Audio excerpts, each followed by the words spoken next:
कितना बड़ा गुनाह है। हदीस पाक में अस्सिद्क़ु बिर्रुन, सच बोलना नेकी है। वल बिर्रु यहदी इलल जन्नह, और वो नेकी तुम्हें जन्नत की तरफ लेके जाएगी। वल किज़्बु फुजूरुन, और झूठ गुनाह है। वल फुजूरु यहदी इलन नार, और ये गुनाह तुमको जहन्नम की तरफ लेके जाएगा। लिखा है कि दो चीज़ें, दो गुनाह ऐसे हैं जो इंसान की रोज़ी को खा जाती है, फिर इंसान मुहताज हो जाता है। वो दो गुनाह कौन हैं? एक तो झूठ और दूसरा ज़िना। जो ज़िना का आदी हो गया उसको मुहताज होना ही होना। देखा जाता है कैसे कैसे लोग हैं कि तमाम ज़मीनें, तमाम गाड़ियाँ, लेकिन जब इस गुनाह में आदी हो गए तो ज़मीनें भी बिक गईं, गाड़ियाँ भी बिक गईं। इसलिए इंसान को झूठ और ज़िना से बेहद ज़रूरी बचना है। तो अल्लाह फरमाता है, ईमान वालो अल्लाह से डरो जैसा कि उससे डरने का हक़ है। हज़रत यूसुफ रहमतुल्लाह अलैह, यूसुफ अलैहिस्सलाम अल्लाह के नबी हैं। इनके बारे में आपने सुना होगा कि ये 12 भाई थे। 2 भाई एक माँ से और 10 भाई एक माँ से। यूसुफ अलैहिस्सलाम और उनके एक भाई बनियामीन, ये दोनों एक भाई एक माँ से थे। लेकिन यूसुफ अलैहिस्सलाम नबी होने वाले थे, नबी थे। उन्होंने ख्वाब देखा, 12वां पारा में है।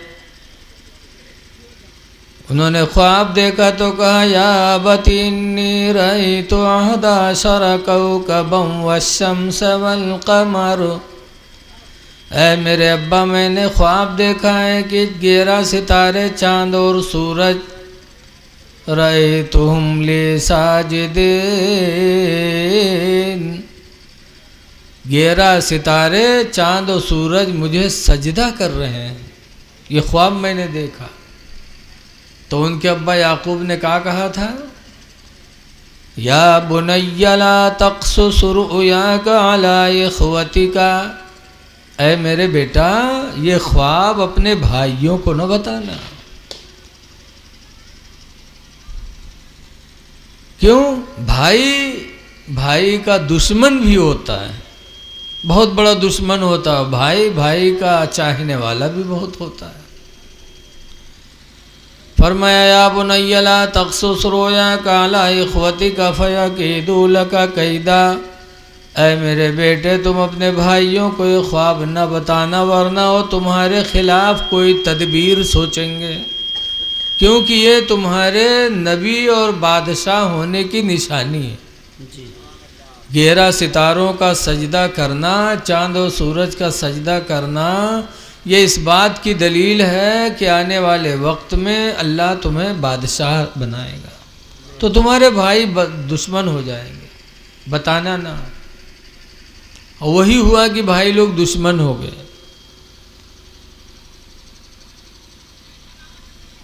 आपने सुना होगा कि हज़रत यूसुफ अलैहिस्सलाम को उनके भाइयों ने अब्बा से कहा कि याकूब अलैहिस्सलाम से कि अब्बा, यूसुफ को मेरे साथ भेज दो जंगल में बकरियां चराने के लिए, ताकि जंगल की आबो हवा से यूसुफ की तंदुरुस्ती अच्छी हो जाएगी।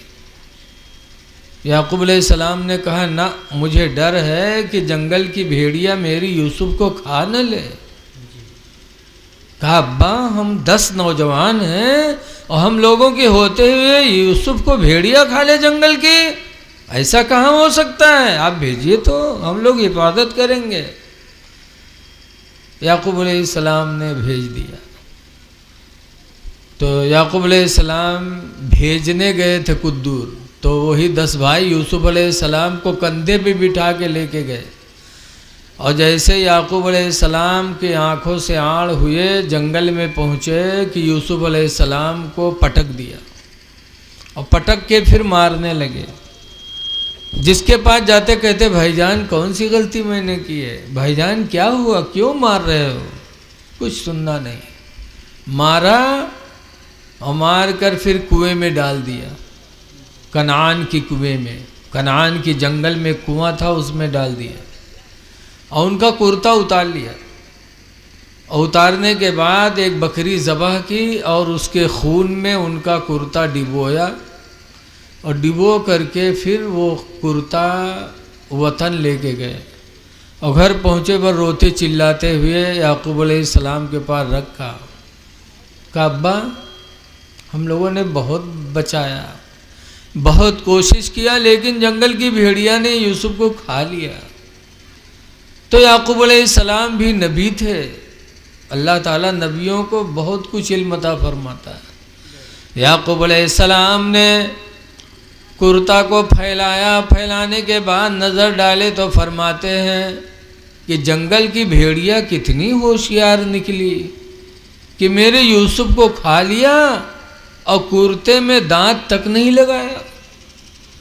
कैसा होशियार भेड़िया था कि यूसुफ को अंदर से खा लिया और कुर्ता में दांत तक नहीं लगाया। याकूब अलैहिस्सलाम ने कहा मेरा खुदा इसका फैसला फरमाए, लेकिन अल्लाह जिसे जिंदा रखना चाहे उसे कोई मार नहीं सकता। याकूब अलैहिस्सलाम को जब कुएं में मार कर डाला तो याकूब अलैहिस्सलाम जब कुएं में गए तो उन्होंने कहा या अल्लाह तेरा शुक्र है, जिस हालत पे तू राज़ी हो उस पर यूसुफ भी राज़ी है।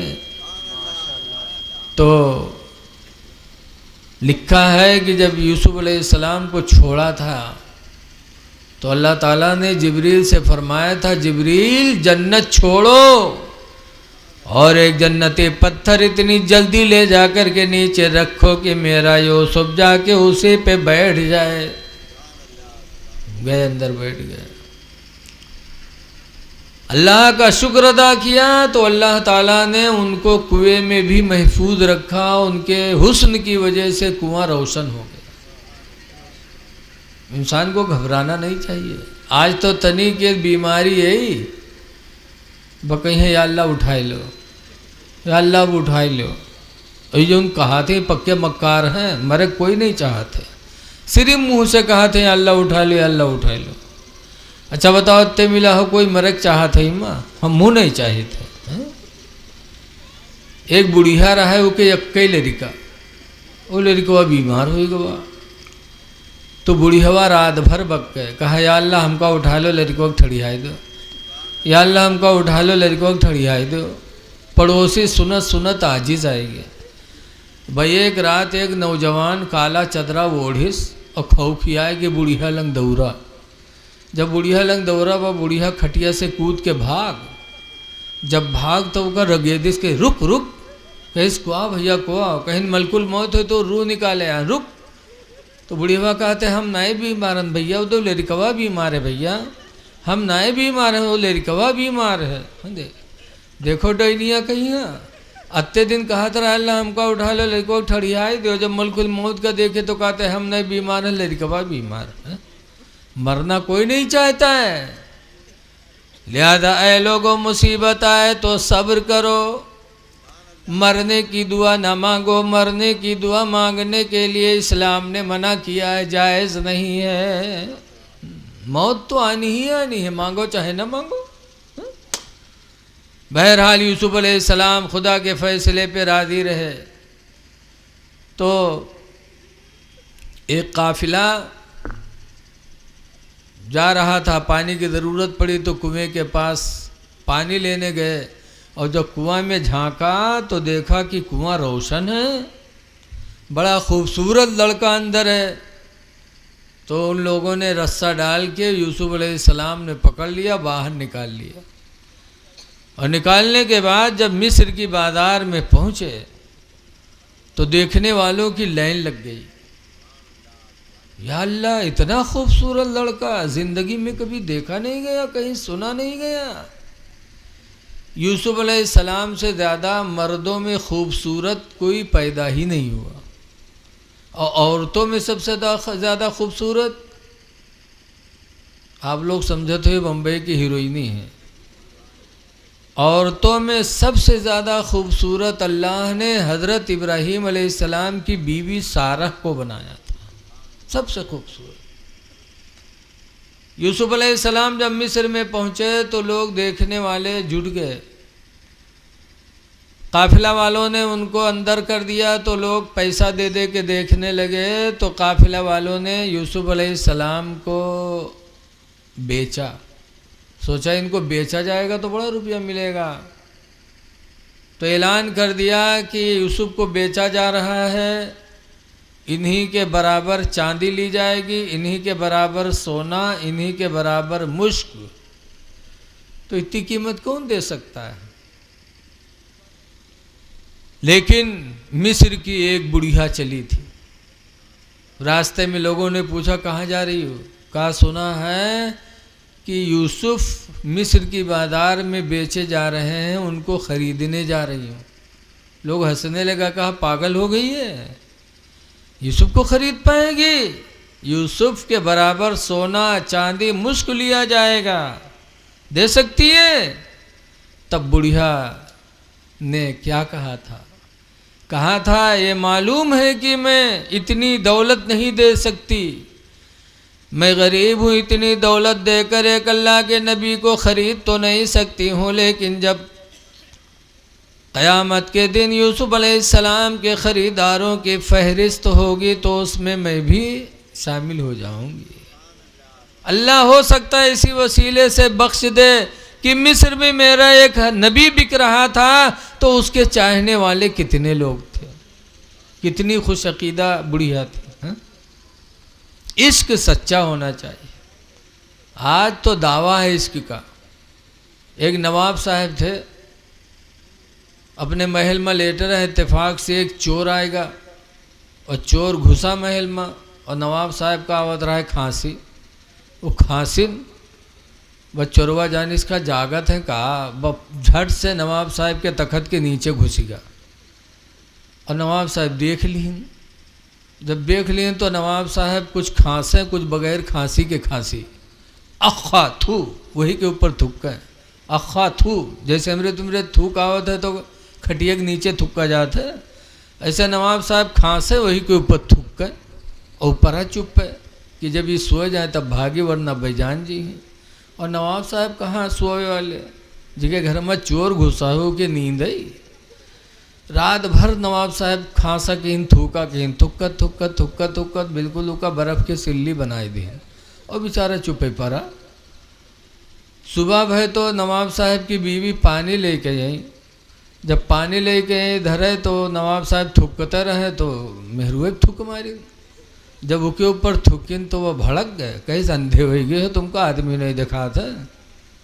तब नवाब साहब ने कहा बड़े अफसोस की बात है कि तुम मेरी ज़िंदगी की साथी और मेरा एक थूक नहीं बर्दाश्त कर पाए, और मेरा एक रात का साथी और पूरी रात मेरा थूक बर्दाश्त करता रहा। तब चोरवा जानिस के लिए तो जाना था, वह निकल के भाग तो कहा था अल्लाह का शुक्र है आया था काला बन के जा रहा हूँ सफ़ेद बन के। लेकिन नवाब साहब की बात देखो कि तुम जिंदगी की साथी मेरा एक थूक नहीं बर्दाश्त कर पाए। आज हम अल्लाह और उसके रसूल के चाहने का दावा करते हैं, लेकिन जो इश्क होना चाहिए वो चीज़ नहीं पाई जाती है।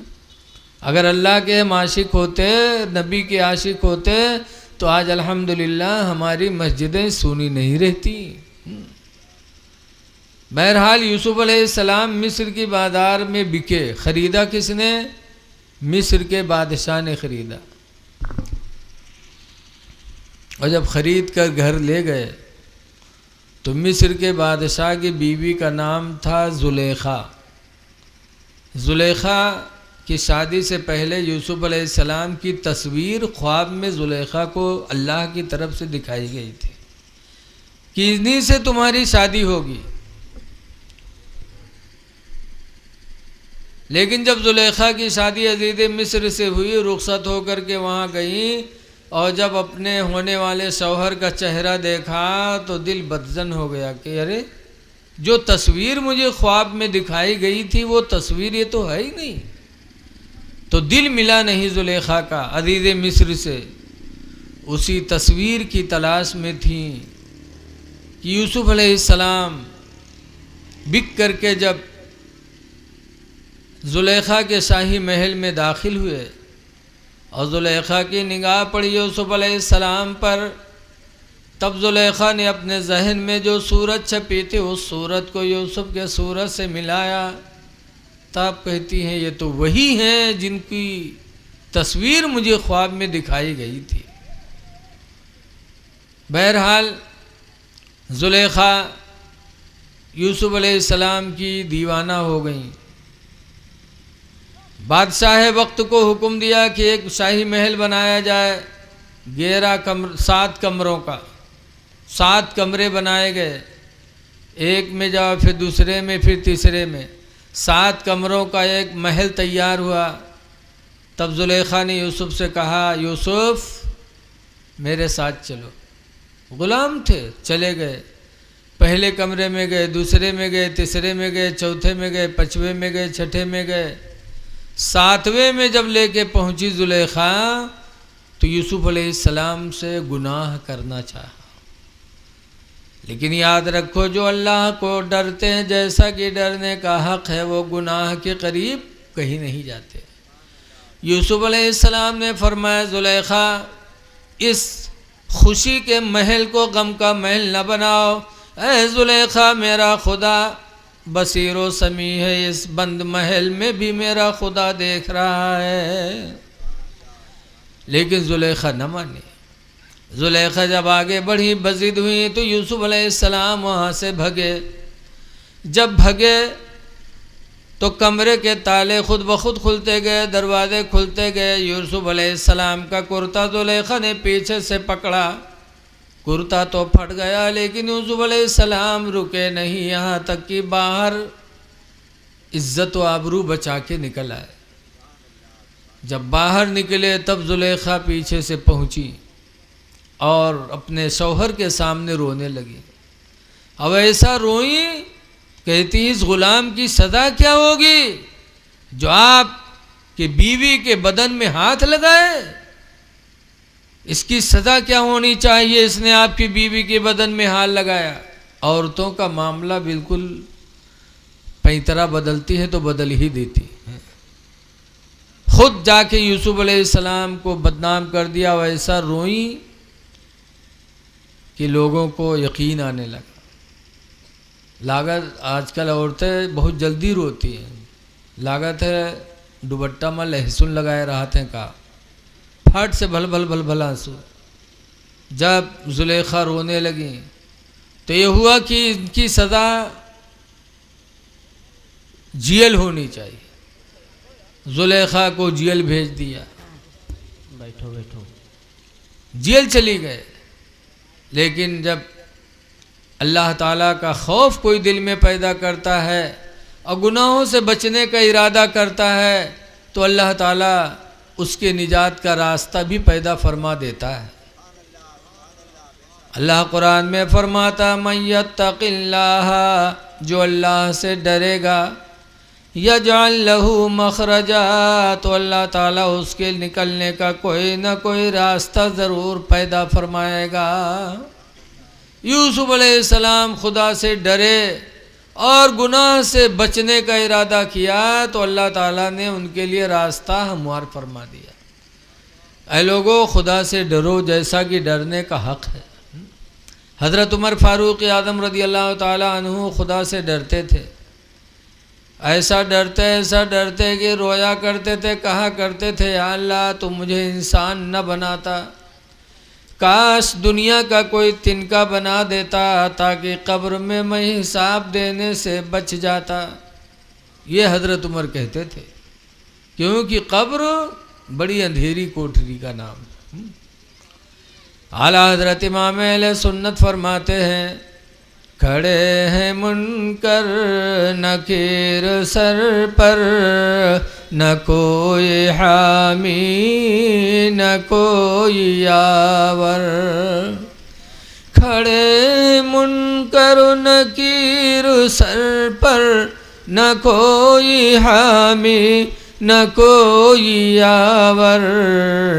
और बता दो आकर मेरे पैगंबर के सख्त मुश्किल जवाब में है।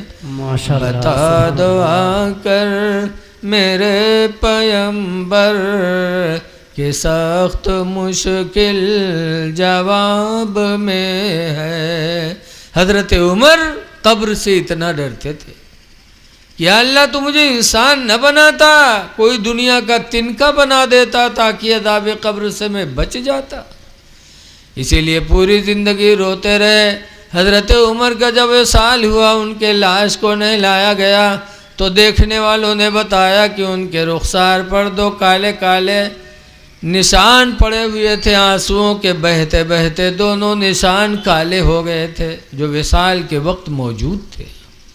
ए लोगों, सहाबा खुदा से डरते थे, इसलिए डरो, अल्लाह से डर के रो दो।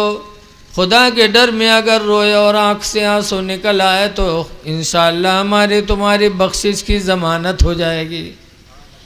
हदीस पाक में मेरे पैगंबर फरमाते हैं, मन बका मिन खशियतिल्लाह, जो अल्लाह के डर से रोया, युखरिजु मिनन नारी, तो जहन्नम से वो निकाल दिया जाएगा। कमा युखरिजुल लबनु मिनद दरई, जैसे कि छाती से दूध निकाला जाता, हत्ता ला यऊदल लबनु फिद दरई, यहाँ तक कि छाती का निकला हुआ दूध छाती में वापस नहीं हो सकता। ऐसे ही खुदा के डर से रोने वाला आदमी दोबारा जहन्नम में नहीं जा सकता। इसलिए लोगों, अल्लाह से डरो। चलो तो सोचो कि हमारे कदम गलत न उठें, हमारे कदम उठें तो रज़ा इलाही के लिए उठें। हदीस पाक में इस बागुल वदू अलल मुकारिही, सख्त ठंडक में मुकम्मल वदू बनाना, व कसरतुल खता इलल मसाजिद, और मस्जिदों में ज़्यादा कदमों से जाना, व इंतज़ारुस्सलाति बादस्सलाह, और एक नमाज के बाद दूसरी नमाज का इंतज़ार करना। फ़ज़ालिकुमुर रिबात, तो ये काम तुम लोगों के लिए मिसले जिहाद है, अल्लाह जिहाद का सवाब अता फरमाएगा। इसलिए कदम उठाएं तो मस्जिद की तरफ, कदम उठाएं तो रिज़्क़े हलाल की तलाश में उठें, हलाल रोज़ी की तलाश में निकलना चलना, ये सब इबादत में शुमार किया जाता है। कुरान हकीम में अल्लाह फरमाता है, या अय्युहल्लज़ीना आमनू, ईमान वालो, इज़ा कुदियतिस सलाह, जब तुम्हारी नमाज मस्जिद में पूरी हो जाए, फंतशिरू फिल अर्द, तो अल्लाह के ज़मीन पे फैल जाओ, वब्तगू मिन फदलिल्लाह, और अल्लाह की दी हुई रोज़ी को ज़मीन पे तलाश करो। पता चला कि नमाज के बाद मस्जिद से निकल के रोज़ी के लिए चलना, ये भी खुदा का हुक्म है। तो अल्लाह का डर पैदा करो। जो लोग अल्लाह से डरे कैसा कामयाब हुए।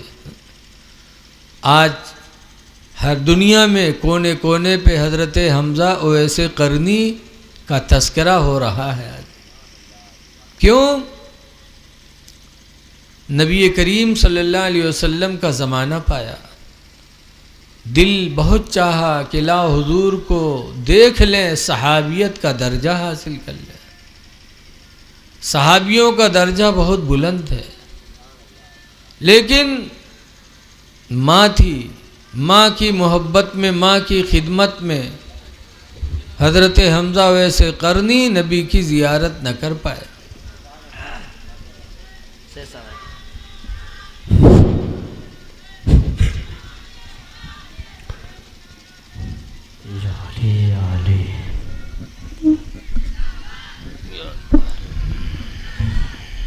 नारे तकबीर बन जाऊं ये मुझे बहुत पसंद है। सरकार के रोज़े की मुजाविरी मिल जाए। और कहते थे बता दे मोहले तुरते रसूलुल्लाह सल्लल्लाहु अलैहि वसल्लम के घर वालों की ताज़ीम ये मुझे बहुत पसंद है। ये इमाम अहमद बिन हम्बल का अक़ीदा है, उनका अमल। तो सरकार के घर का कोई फ़र्द आ जाए और उसकी ताज़ीम कर लो तो दुनिया भी कामयाब, आखिरत भी कामयाब।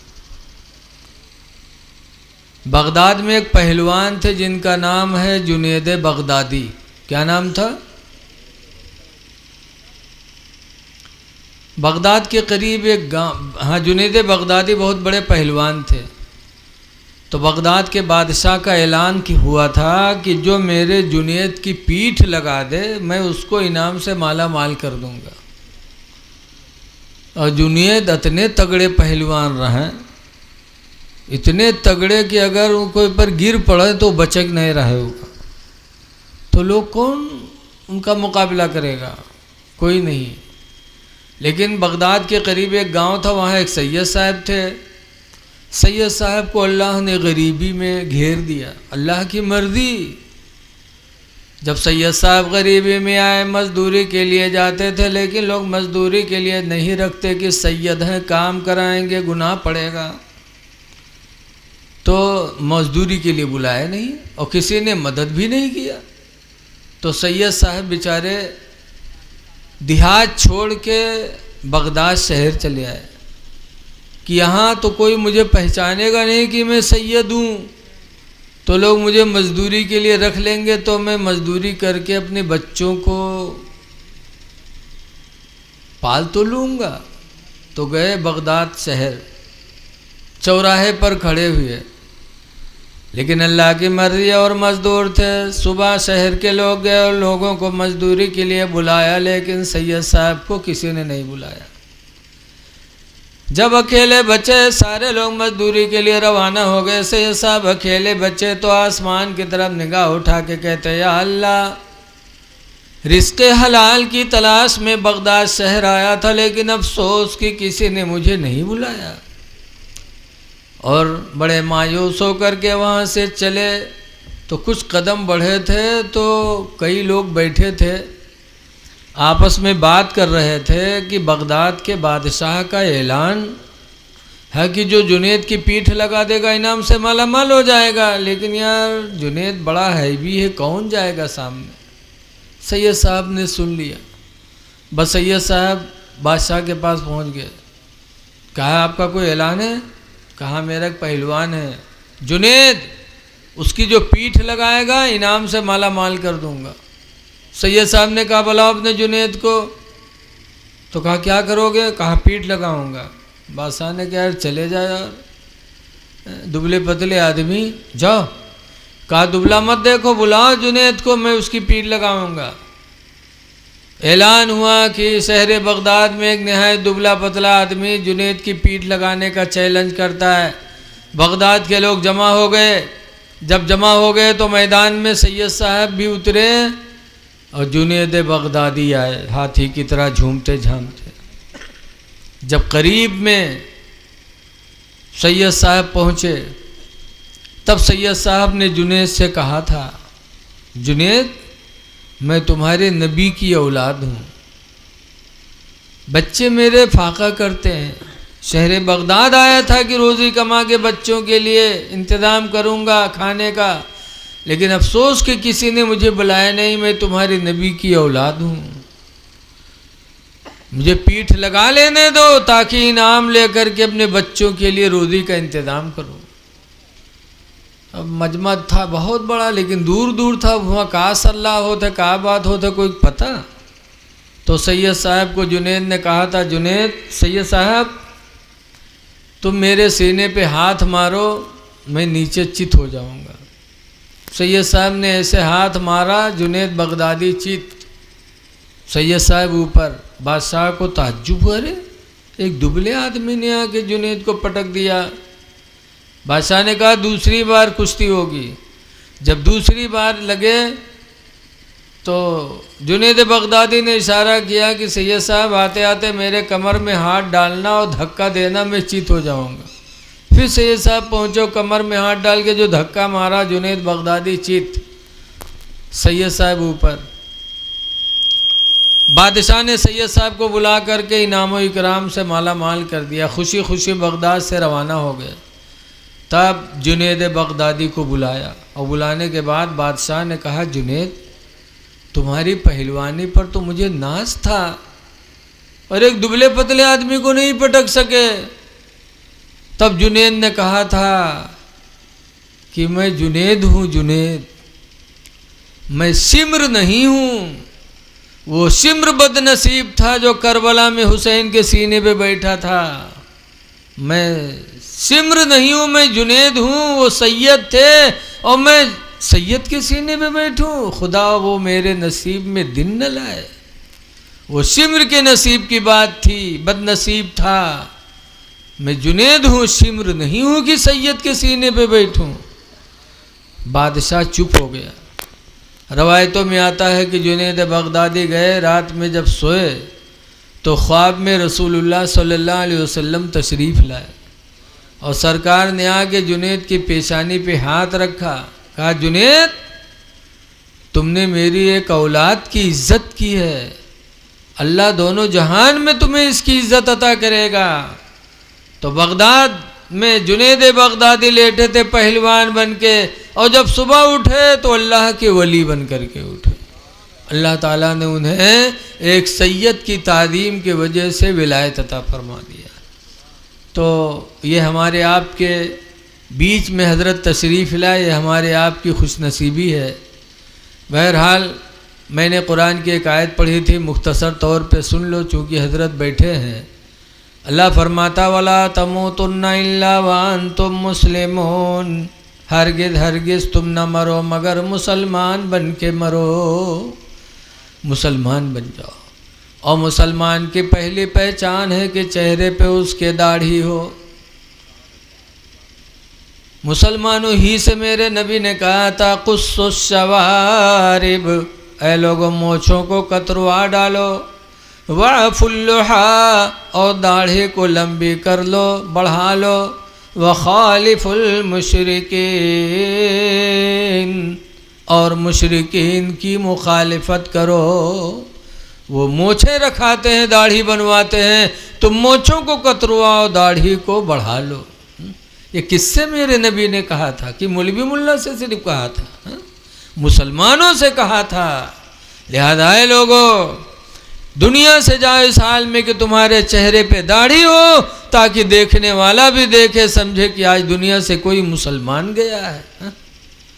दाढ़ियाँ रखा लो, जी लो।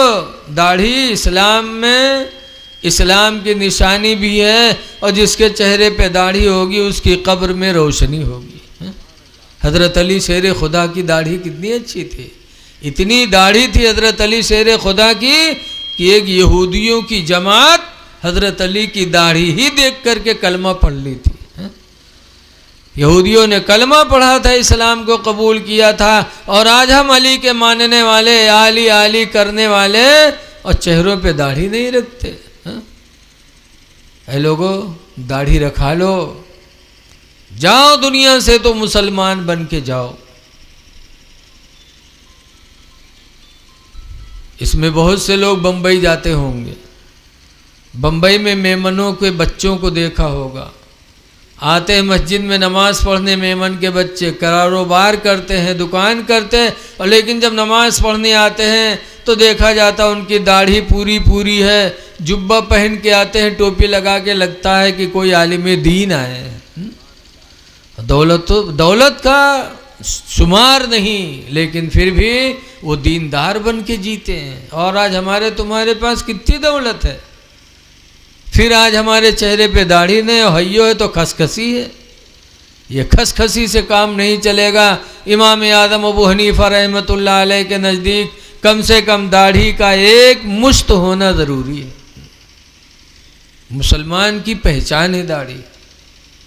दाढ़ी कब्र में रोशनी का सहारा है। लेकिन आज हम लोगों के दिल इतने ढीठ हो गए कि कब्र से भी डरते नहीं। एक बुढ़वा रहा है बीमार भवा, तो उके लड़का उका घेरे बैठे, अब्बा ये बात अब्बा वो बात, अत्ते माँ बुढ़वा कहते भैया रे भी हम बचबई ना। तो कहीं तब तो कहीं जो हम मर जेबे तो हमरे कफन में पुरान कपड़ा लगायो। लड़को कहीं अब्बा यूँ कहाँ हो सकत है, तुम हमरे लिए घर बनवाए, बिहाव शादी की हो, पढ़ाई लिखाए हो, मर जे हो तो हम लोग कफन में पुरान कपड़ा देवे। गाँव वाले कहा कहीं अब्बा, तो बुढ़वा कहते गाँव वाले चक्कर में पड़ के सारे हमका फंसाए दे हो रे। कहीं का है, कहीं रे पुरान कपड़ा में लपेट के रखियो कब्र में, ताकि जब हिसाब लिए ये फरिश्ते देखिए कफन पुरान, तो कहीं तो बहुत पहले मर चुका है, कहीं हिसाब होएगा वही छोड़ो, तो छोड़ छाड़ चले जाइए और नवा कपड़ा में लपेट के रखिए, जुड़ते जुट जाइए कि न जुटी हैं रे। ऐसे ऐसे दलाल बुढ़वा पर है कि मरे के बादो कब्र में 420 करे सोचा था, लेकिन कब्र बहुत अहम जगह है। रसूलुल्लाह सल्लल्लाहु अलैहि वसल्लम के दामाद हजरत उस्मान गनी जब कब्रस्तान जाते तो कब्र को देख के रोते, इतना रोते कि हदीस में तल्ला लिहयतो हो कि हजरत उस्मान गनी की दाढ़ी आंसुओं से भीग जाती। एक मर्तबा मदीने के लोगों ने कहा तस्कुरुल जन्ना वाला तबकी, अय उस्मान तुम जन्नत का बयान करते हो रोते नहीं हो, व तस्कुरुन नारा वाला तबके, और जहन्नम का बयान करते हो रोते नहीं हो, लेकिन कब्र को देख के क्यों रोते हो। तो हजरत उस्मान ने कहा था कि मेरे नबी ने फरमाया है अल कब्रो मंजिलुम मिन मनाजिलिल आखिरा, कब्र आखिरत की मंजिलों में सबसे पहली मंजिल है। इस मंजिल में इंसान अगर कामयाब हो गया तो आखिरत की सारी मंजिलें उसके लिए आसान हो जाएंगी। इसलिए मैं कब्र को देख कर रोता हूँ कि खुदा जाने इस मंजिल में कामयाबी मिलती है कि नहीं। हजरत उस्मान रो रहे हैं कि खुदा जाने मंजिल में इस मंजिल में कामयाबी मिलती कि नहीं मिलती, जबकि हजरत उस्मान गनी का दर्जा इतना बुलंद कि मदीने वाले इनको जुन्नूरैन कहते थे, दो नूर वाले। मदीने वालों ने इनका लक़ब क्या रखा था, नहीं बोल दो, दो नूर वाले। रसूलुल्लाह की दो बेटियां इनके निकाह में आई थी के बाद दीगरे। पहले रुकैया से शादी हुई, सरकार की बेटी रुकैया से उस्मान का निकाह हुआ, और रुकैया का जब इंतकाल हो गया तो सरकार की दूसरी बेटी उम्मे कुलसूम रदियल्लाहु अन्हा से शादी हुई। जब दूसरी बेटी इनके निकाह में आई तो मदीने के लोगों ने इनको जुन्नूरैन कहना शुरू कर दिया कि तुम तो दो नूर वाले। इसीलिए आला हजरत इमाम अहले सुन्नत भी फरमाते हैं कि नूर की सरकार से पाया दोशाला नूर का, नूर की सरकार से पाया दुशाला नूर का, हो मुबारक तुमको जुन्नूरैन जोड़ा नूर का। जुन्नूरैन इनका लक़ब है।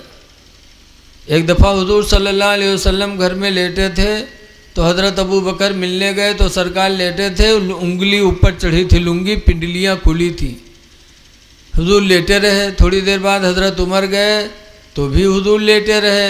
थोड़ी देर बाद हज़रत उस्मान गनी गए तो हुजूर उठ के बैठ गए और पिंडलियों को छुपा लिया।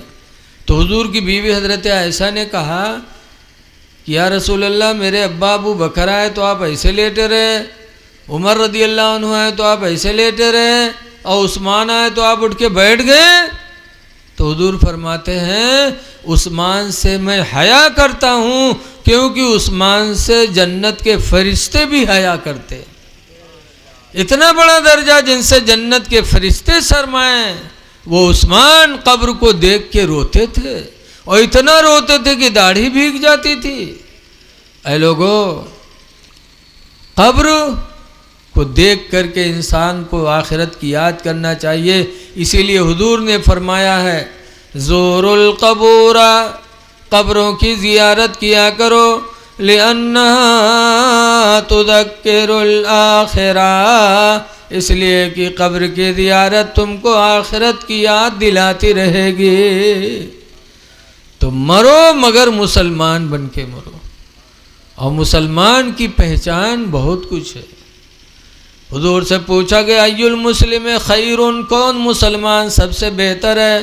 तो मेरे नबी ने फरमाया मन सलिमल मुस्लिमून मिन लिसानिही व यदिही, कि मुसलमान तो वही बेहतर है जो अपनी ज़बान और अपने हाथ से दूसरे को महफूज रखे।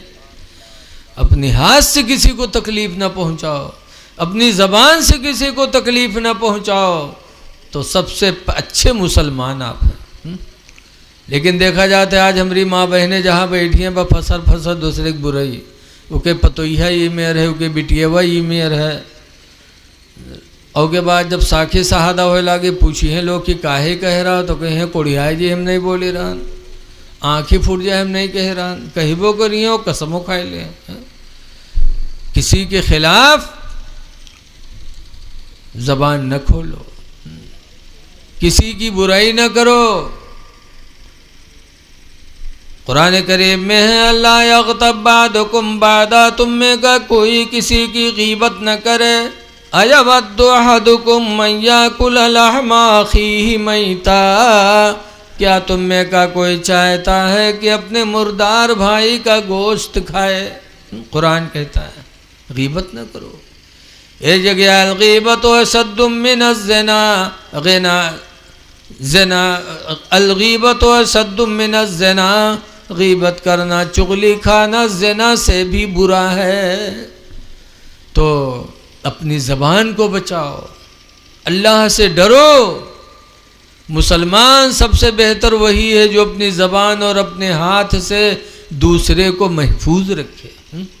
तो जब कुरान ने कहा मरो ना मगर मुसलमान बन के मरो, और मुसलमान की पहचान है कि ज़बान से और हाथ से दूसरों को महफूज रखे। इसलिए किसी के माल पर हाथ न डालो, किसी पर हाथ न उठाओ, किसी को कत्ल न करो। कत्ल कितना बड़ा गुनाह है। हदीस पाक में ला तदखुलुल जन्नत सलासतु रिजालिन, 3 आदमी ऐसे हैं जो जन्नत में दाखिल नहीं होंगे। नंबर 1 पर हुज़ूर फरमाते अल कातिल, कत्ल करने वाला कातिल जन्नत में नहीं जाएगा। किसी को कत्ल न करो, खून न बहाओ। अल्लाह तौफीक दे तो दूसरी की जान बचा लो। कुरान में अल्लाह फरमाता मन अहयाहा, जिसने एक जान बचा लिया, फ़कान्नमा अहयन्नास जमीआ, तो गोया कि उसने एक जमात की जान बचा ली। एक जान बचाया तो उस जान से उसके बच्चे पैदा हुए, गोया कि उनको भी तुमने बचा लिया। फिर बच्चों से बच्चे पैदा हुए, फिर बच्चों से बच्चे, एक क़यामत तक के आने वाली नस्लों को तुमने एक जान बचा करके बचा लिया। इसलिए किसी पे हाथ न उठाओ। कातिल जन्नत में नहीं जाएगा। दूसरे नंबर पर वज़ानी, और ज़ना करने वाला भी जन्नत में नहीं जाएगा। और तीसरे नंबर पर फरमाया वद्दय्यूस, और दय्यूस भी जन्नत में नहीं जाएगा। पूछा गया दय्यूस कौन है?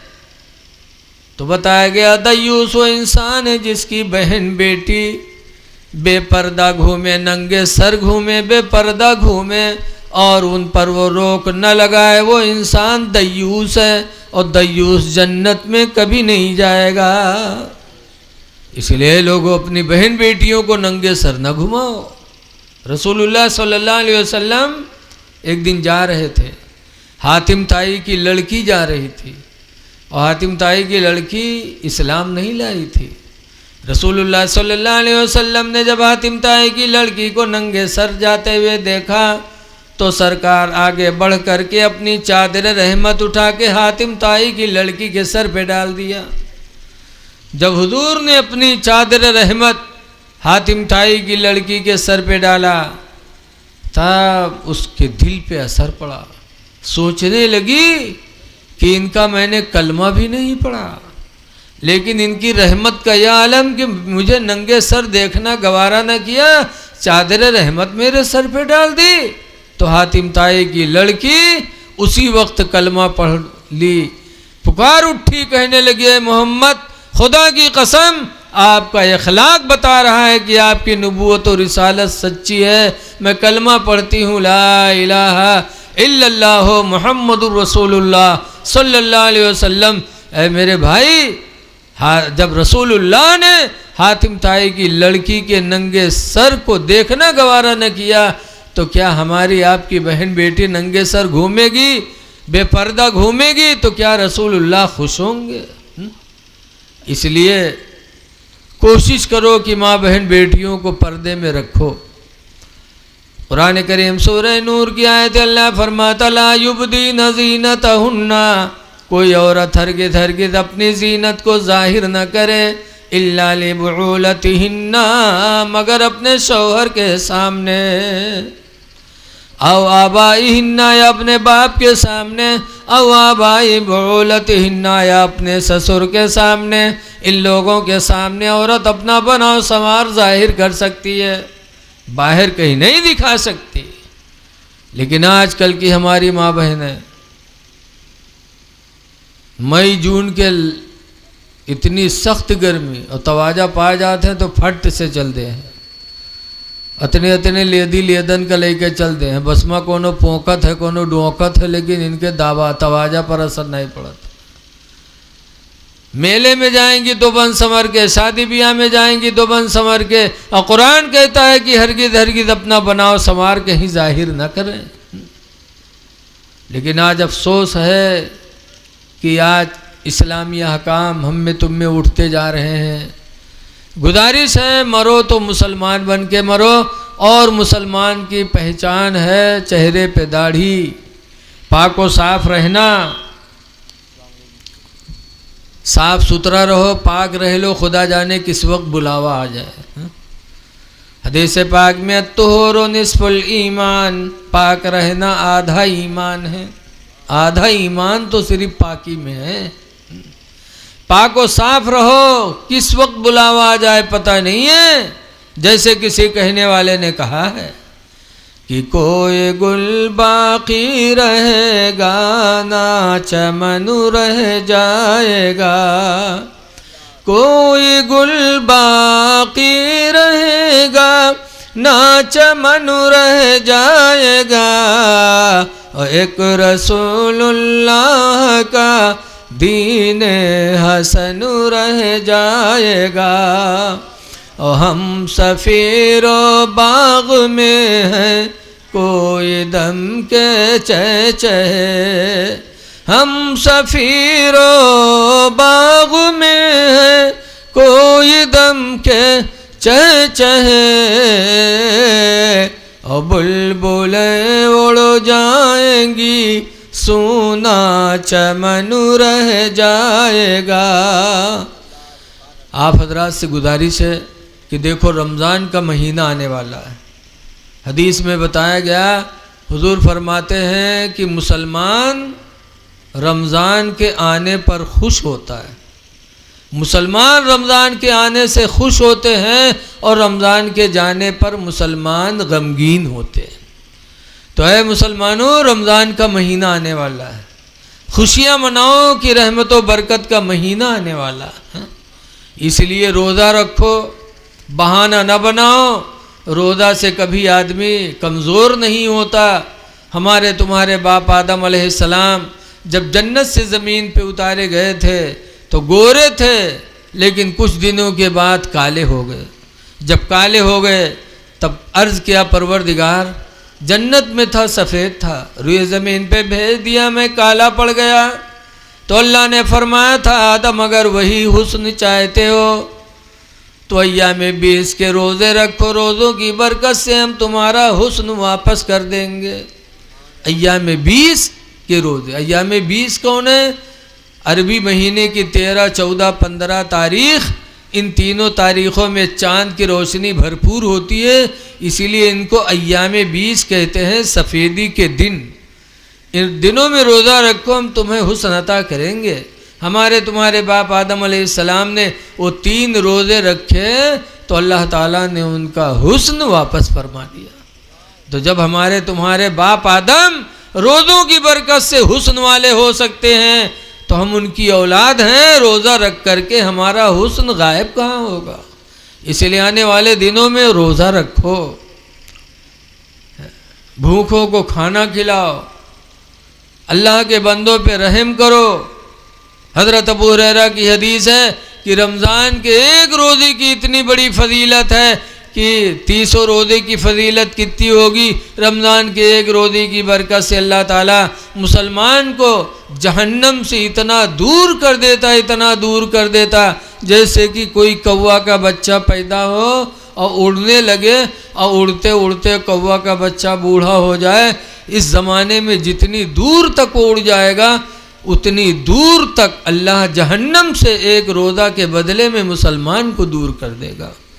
तो तरावी की नमाज भी पढ़ो रमज़ान शरीफ में, और रोज़ा ज़रूर रखो, और भूखों को खाना खिलाओ।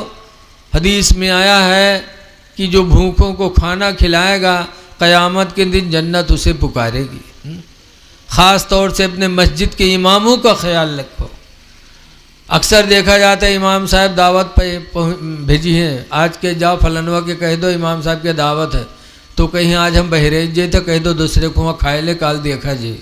दूसरे कुआं गए तो कहीं आज हमार गेहूँ काटे वाला है, कह दो जाओ दूसरे के यहाँ पठवा दे। एक मुसलमान इमाम को खाना नहीं दे सकते,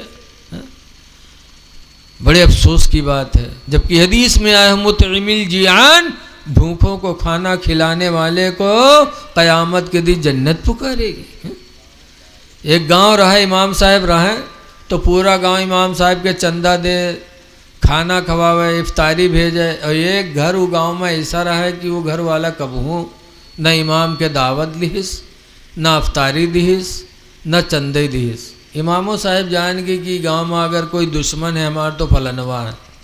अल्लाह मर्जी इमाम साहब एक दिन नसीर पढ़ाए आंगन में टहरत रहे, तो वही घर से जौने घर से कबहू कुछ नहीं आवा, वही घर से एक छोट लड़का मिट्टी का कूंडा, मिट्टी कूंडा जाने हो ना, बड़ा था प्याला, सर पर रखे हो, कपड़ा ढके हो, मस्जिद की तरफ चला हो छोटा लड़का। मौली साहब जाने की लागत है आज ही घर से कुछ मिला है कहा।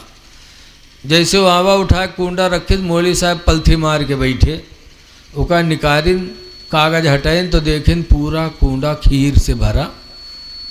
तब मौलवी चौंके, कहीं यार ये घर से ज़िंदगी में कभू अफ्तारी तक नहीं आई, अब आज पूरा कूंडा खीर भर के आवा है।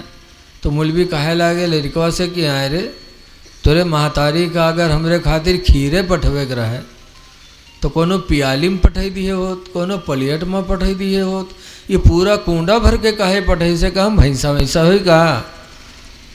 तो छोट लड़का रहा है, सही सही बताए इसका मौली साहब ऐसा है कि अम्मा हमार खीर बना के रखीन और चली गई पानी ले, अत्ते में यहाँ कुतौआ व मुडार के खाए लाग। तो अब्बा लाठे लेके अम्मा पर जुटे, कहीं अरे खीर कुत्ता खाए ली, इसको खाई रे। तो अम्मी कहीं घबराओ ना, मस्जिद में पठे दे, मौली साहब खाए ले। जब मौलवी सुनी तो उठाए के कूंडा फेंकिन, कहीं ला हौल वला कुव्वता इल्ला बिल्लाह, ला हौल वला कुव्वता इल्ला बिल्लाह। तो लड़का रोवे लाग, तो मौलवी डांटे ने, रोता क्यों है? तो लड़का के मौली साहब कूंडा फोड़ डाले हो, हमारा अम्मा यही में यह कूड़ा फेंकत रहा है, कूड़ा किमा फेंकी है। तब मौलवी अपन खोपड़ी पीटे लागे, कहीं ना मतने बदनसीब हो गए कि खीर मिली कुत्तक जूठ हो, वैसे बर्तन में जिमा कूड़ा फेंका जाता रहा है। तो आज वही खाना इमाम का दे है जो उन खाना सरीगा हो या नमक ज़्यादा होएगा हो। अरे मेरे भाई, इमाम की खिदमत करो। भूखों को खाना खिलाने में जब इतना सवाब है कि जन्नत पुकारेगी, तो मस्जिद के इमाम को खिलाने में, मस्जिद के मुअज्जिन को खिलाने में अल्लाह कितना राज़ी होगा। अल्लाह ताला हमको आपको आमाल खैर करने की तौफीक अता फरमाए और इस जलसे को अल्लाह ताला अपनी जनाब में कबूलियत का शरफ अता फरमाए। अब देखिए हज़रत हमारे तशरीफ़ फरमा है और हज़रत के साथ कुछ लोग और आए हैं, एक बज चुके हैं। अब अगला प्रोग्राम आपके सामने है। अस्सलामु अलैकुम व रहमतुल्लाहि व बरकातुहू।